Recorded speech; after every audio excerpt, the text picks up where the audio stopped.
হে মুসলমান, কিসের এত ভড়াই করতেছো তুমি?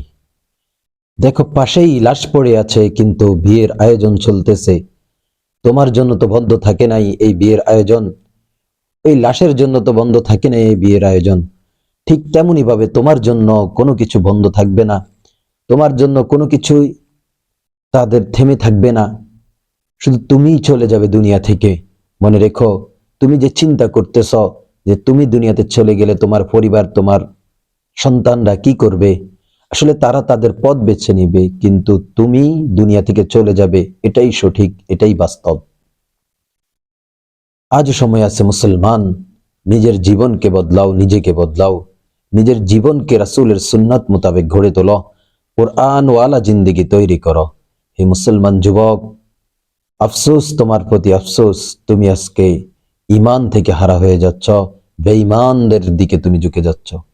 এই একটি ভিডিও দেখে তোমার দিল যদি না কাঁদে, তাহলে আফসোস মুসলমান, তোমার দিলকে আল্লাহ তাআলা মোহর মেরে দিয়েছে, মনে হয় তোমার দিলটা পাথরের মতো শক্ত করে দিয়েছে। তোমরা এতক্ষণ দেখেছো একটি ভিডিওর মধ্যে, যে সোশ্যাল মিডিয়ায় এতদিন খুব চলতেছে, খুব দেখা যাচ্ছে, খুব ভাইরাল একটা ভিডিও, যে পাশেই লাশ, লাশের পাশে কিভাবে আনন্দ করতেছে, বিয়ের আনন্দ চলতেছে, তারা কিভাবে পান খাচ্ছে, কিভাবে টাকা গুনছে, সবাই সবার খুশি, কারো মনের মধ্যে যে দুঃখটা ওটা দেখা যাচ্ছে না, সবার মধ্যে খুশির একটা আমেজ দেখা যাচ্ছে।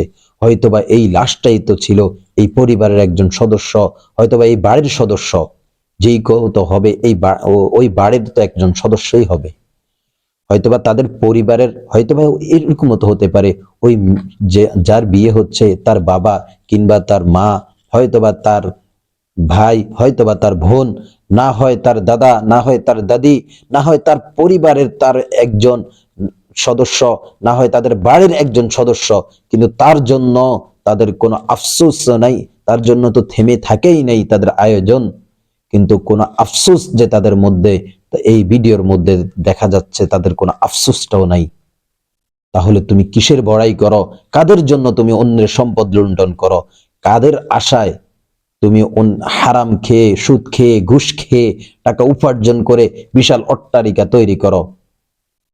এগুলা তোমার কোনোই কাজে আসবে না যদি তুমি নিজের জীবনকে দিন ইসলামের পথে না চালাতে পারো, নিজের জীবনকে যদি রাসূলের সুন্নত তরিকা না সাজাতে পারো, নিজেকে যদি কোরআন ওয়ালা জিন্দেগি না বানাতে পারো, তাহলে এই জীবন দিয়ে, এই অট্টালিকা দিয়ে তোমার কোনো ফায়দাই হবে না, কোনো কাজেই আসবে না।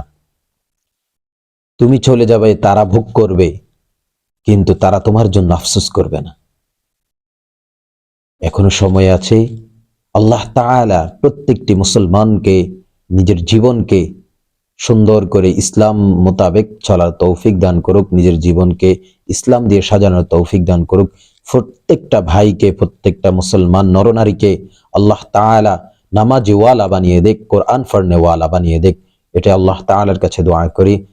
আসসালামু আলাইকুম ওয়া রাহমাতুল্লাহ।